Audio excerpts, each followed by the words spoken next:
Hello everyone. इस video में हम वर्क रेट टाइम के सेकंड पार्ट के क्वेश्चंस को हम देखेंगे। तो सबसे पहले हम देख लेते हैं, जब हमारे पास मैन, डेज और रेट की बात हो रही हो, M for man, D for days और आर फॉर रेट की बात हो रही हो, तो उस टाइम हमारे पास एक फॉर्मूला यूज होता है।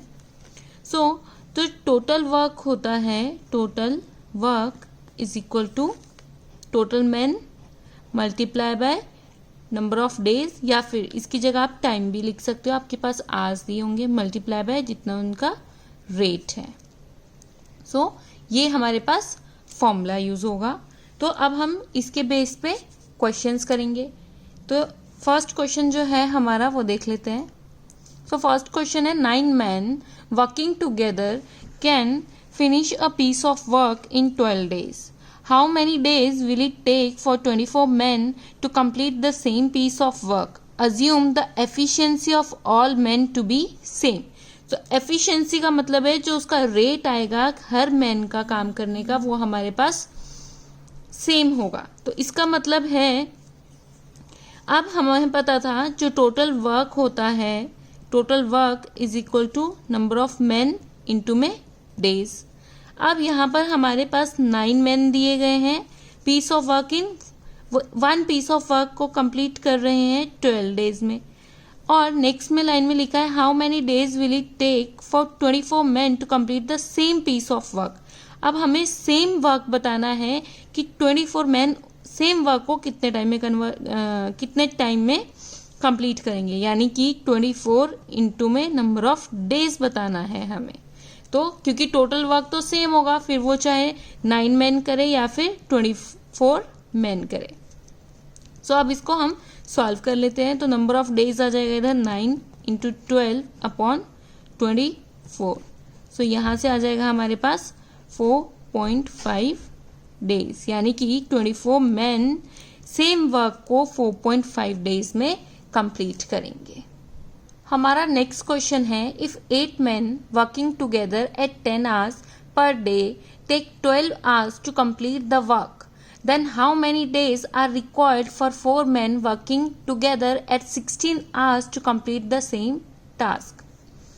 हमें बोला गया है कि 8 men एक साथ काम करते हैं 10 घंटे पर डे के लिए, और वो कितने दिनों तक काम करते हैं? इस तरह से 12 दिनों तक वो एक काम को कंप्लीट कर देते हैं। तो हमें बताना है, अगर 4 आदमी उस काम को पर डे 16 घंटे काम करे तो उसे कितने दिन लगेंगे सेम काम को कंप्लीट करने के लिए। इसमें डेज भी दिए गए हैं और इसमें आवर्स भी दिए गए हैं। तो हमें बताना है कि हमें किस तरह से इस क्वेश्चन को सॉल्व करना है। इसमें हमें क्या करना है, 8 men मल्टीप्लाई बाय, वो एक दिन में 10 घंटे काम कर रहे हैं, तो हमें 12 दिन का दिया गया है कि 12 दिन में वो कंप्लीट कर देते हैं उस काम को।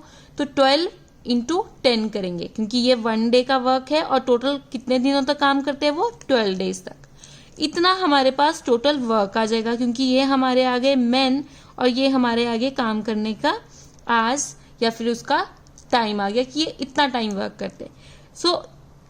बोल रहे हैं, how many days are required for 4 men working together 16 hours to complete the same task. इसी टास्क को कंप्लीट करने के लिए अगर 4 आदमी लगाए जाए और एक दिन में वो 16 घंटे काम कर रहे हैं, तो टोटल कितने दिन लगेंगे?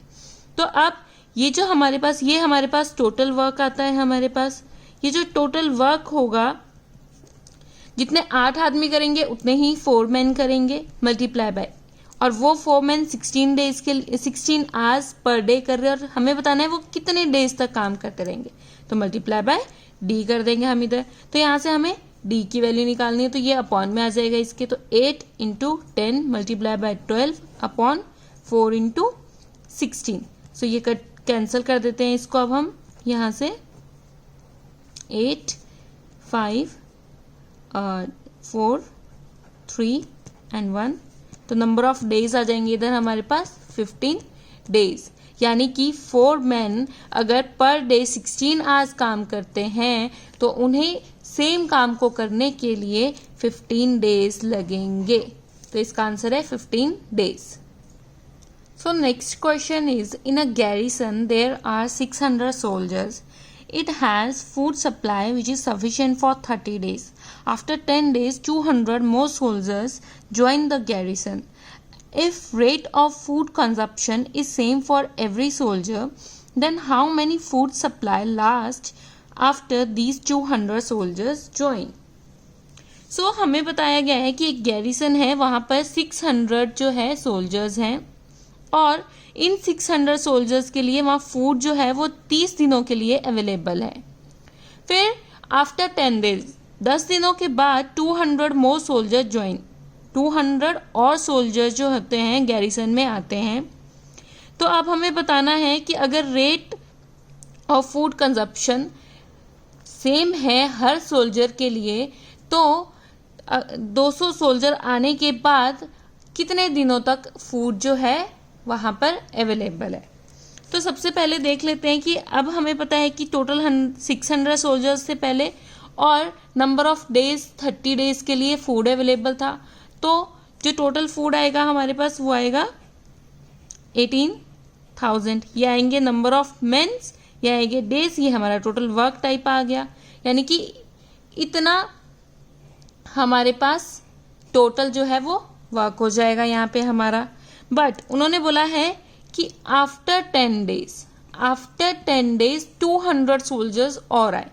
तो यानी कि अगर 10 दिन तक का निकाले तो 600 multiply by 10 day is equal to 6,000. यानी कि इतना कंजप्शन फूड का हो चुका है.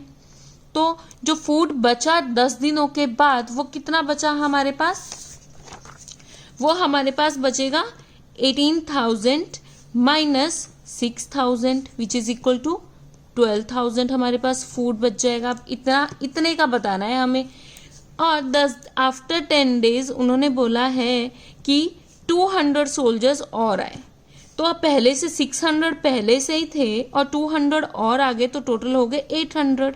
अब हमें बताना है कि उन 800 के लिए कितने दिनों तक का फूड यहाँ पर प्रिजर्व है. तो हमें कुछ नहीं करना है, जो रेस्ट बचा हुआ था हमारा उसको डिवाइड कर देंगे 800 से, तो हमारे पास टोटल नंबर ऑफ डेज आ जाएंगे विच इज इक्वल टू, यहाँ पर आ जाएगा हमारे पास 15. 15 8 120 होते हैं, तो यहाँ पर आ जाएगा 15 डेज. यानी कि जब 200 सोल्जर्स और आ जाएंगे 600 में, तो हमारे पास सिर्फ 15 डेज तक का ही उनके पास खाना बचेगा. अदरवाइज अगर 200 वो सोल्जर नहीं होते तो टोटल 30 डेज का होता. और जब 200 10 दिनों बाद ऐड हो गए तो जो रेस्ट दिन बचे वो 15 बचे. और अगर होल डेज पूछा हो कि टोटल कितने डेज के लिए होगा, तो 10 तो पीछे वाले थे और 15 ये, तो 25 डेज आ जाएगा. सो next question is, A can do a piece of work in 10 days, B can complete same work in 15 days. If both work on alternate days starting with A, how many days does it take to be present till the task is complete? तो हमें बताना है कि कितने दिन लगेंगे task को कंप्लीट करने के लिए. बट इसमें एक कंडीशन दी है कि दोनों जो है वो एक साथ काम नहीं करते, वो अल्टरनेट डेज पे काम करते हैं. और स्टार्ट कौन कर रहा है? ए से स्टार्ट हो रहा है. तो कुछ नहीं करना है इन टाइप के क्वेश्चंस में भी, जो पिछली वाली वीडियो में किया था वही करना है. A can do a piece of work in 10 days, B can do same work in 15 days. इन दोनों का हमने क्या कर देना है, आपस में एलसीएम ले लेना है. तो इन दोनों का जो एलसीएम आएगा वो कितना आएगा? वो आएगा 30. आप यहां से क्या करेंगे, 1 डे वर्क निकाल देंगे ए और बी का. तो 10/30 करेंगे तो 3 आ जाएगा, 15/30 करेंगे तो 2 आ जाएगा. यानी कि ए एक दिन में 3 वर्क कर रहा है और बी एक दिन में 2 वर्क कर रहा है. सपोज ये 30 चेयर्स है तो ए एक दिन में 3 चेयर्स बना रहा है और बी सिमिलरली 1 डे में 2 चेयर्स बना रहा है. अब हमें वर्क कहाँ से स्टार्ट करना है? स्टार्टिंग विथ ए. सो ए ने स्टार्ट किया तो उसने फर्स्ट डे स्टार्ट किया तो 3 चेयर्स बनाई. फिर नेक्स्ट हमें बताना है कि बी ने स्टार्ट किया तो उसने 2 बना दी यहाँ पर.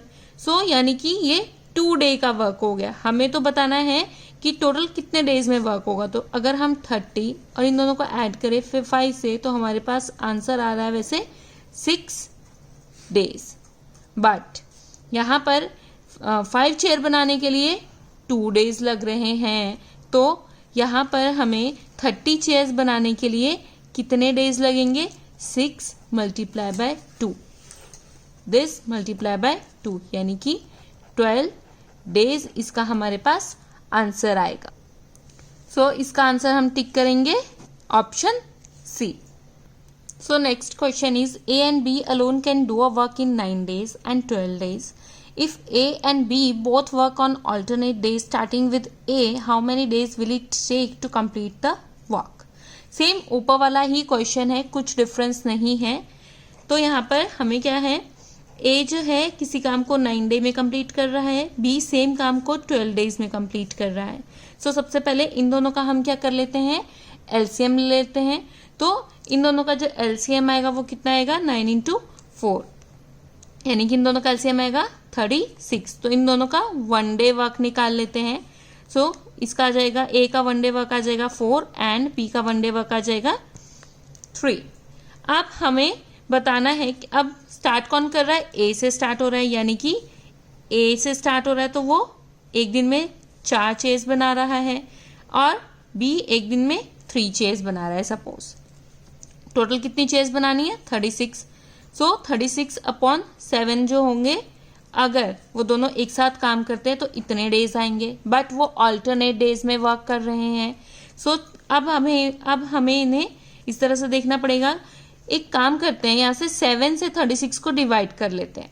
सो जब हमने 7 से 36 को डिवाइड किया तो 35 एक ऐसा नंबर है जो फुल डिवाइड होगा 7 से, तो आंसर आएगा 5, यानी कि 10 डेज तक तो ये रेगुलर काम चलेगा, ए बी, यानी कि जो 10th डे होगा वहां पर बी वर्क करेगा और कितना वर्क करेगा, वो 3 वर्क करेगा। सो इतने टाइम तक तो हमारी कितनी चेयर्स बन चुकी होंगी, 35 चेयर्स। ये फर्स्ट डे हुआ, ये सेकंड डे, फिर ए आएगा 3rd डे, बी आएगा 4th डे, फिर ए बी ये 5th 6th, A B 7th 8th, A 9th और बी 10th। तो ए बना रहा है 4 चेयर्स और बी बना रहा है 3 चेयर्स। फिर ए आ जाएगा 4 3 4 3 4 3। अगर आप इन सबको ऐड करेंगे तो हमारे पास यहाँ पर 35 आ जाएगा। तो 35 चेयर्स बन चुकी है, बट अब हमें पता है कि अगले दिन जो है वो ए वर्क करेगा और ए जो है एक दिन में 4 चेयर बना रहा है, बट यहाँ पे तो हमें सिंपल 1 चेयर और बनानी है।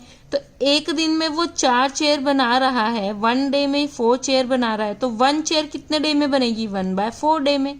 सो आंसर आएगा हमारे पास 10 + 1/4 day.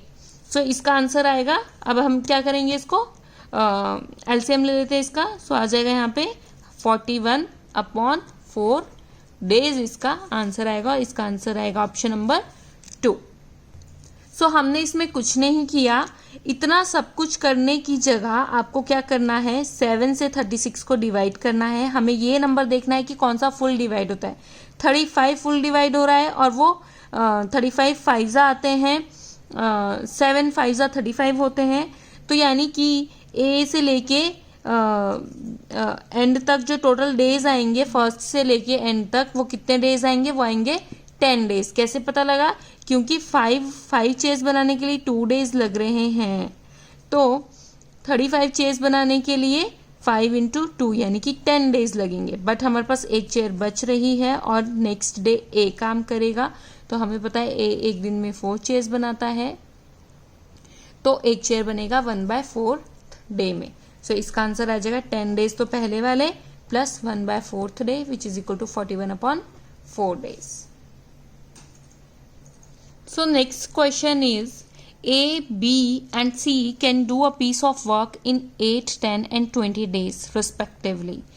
If starting with C and they work on alternate days, how many days will it take to complete the work?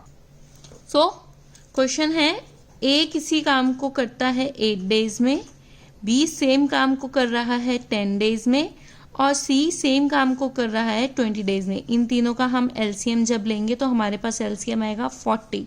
तो तीनों का 1 डे वर्क निकाल देते हैं। ये आएगा 1 डे वर्क। सपोज अगर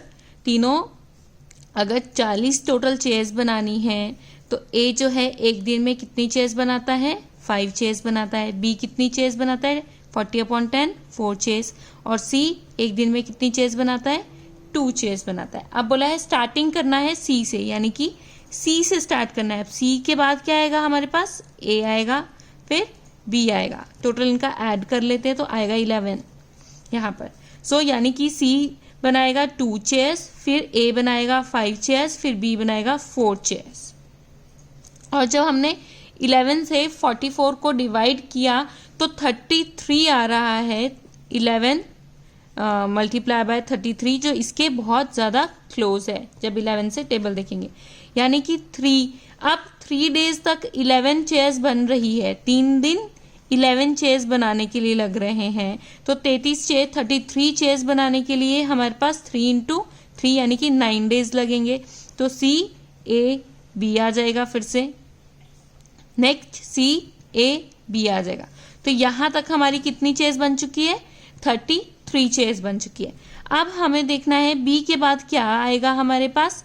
बी के बाद फिर से हमारे पास आएगा सी। तो सी कितनी चेयर्स बना रहा है, 2 चेयर्स। अब 40 माइनस जब 33 करेंगे तो हमारे पास बचेंगी 7 चेयर्स, जिसमें से सी ने 2 बना दी हैं, तो 2 आ गई यहाँ पर। अब नेक्स्ट कौन बनाएगा, ए बनाएगा। ए कितनी चेयर्स बना रहा है, 5 चेयर्स बना रहा है। तो 2 यहाँ बन गई, 5 यहाँ बन गई, तो टोटल हो गई 7।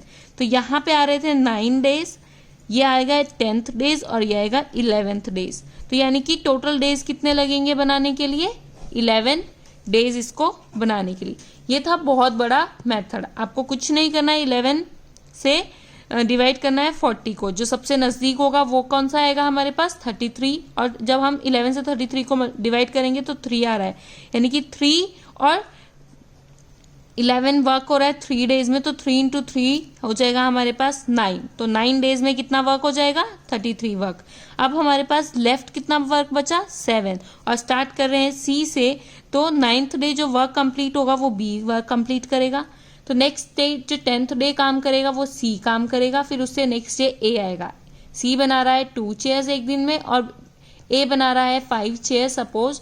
तो हमारे पास टोटल आ गई 7 और 7 ही हमारा लेफ्ट हुआ था वर्क। तो यानी कि टोटल डेज आ जाएंगे 9 + 2 विच इज 11 डेज। तो इसका आंसर है ऑप्शन 2। इसी के साथ हमारे वर्क रेट एंड टाइम के सभी क्वेश्चंस जो है मैक्सिमम मैंने इसमें टॉपिक कवर्स किए हैं वो ख़त्म होते हैं। अगर आपको मेरी वीडियो अच्छी लगी हो तो प्लीज़ मेरे चैनल को सब्सक्राइब ज़रूर कीजिएगा और कमेंट सेक्शन पे कमेंट करके ज़रूर बताइएगा कि आपको और आगे कौन कौन से टॉपिक्स के बारे में सीखना है। और मेरी वीडियो को लाइक करना भी मत भूलिएगा। Thank you.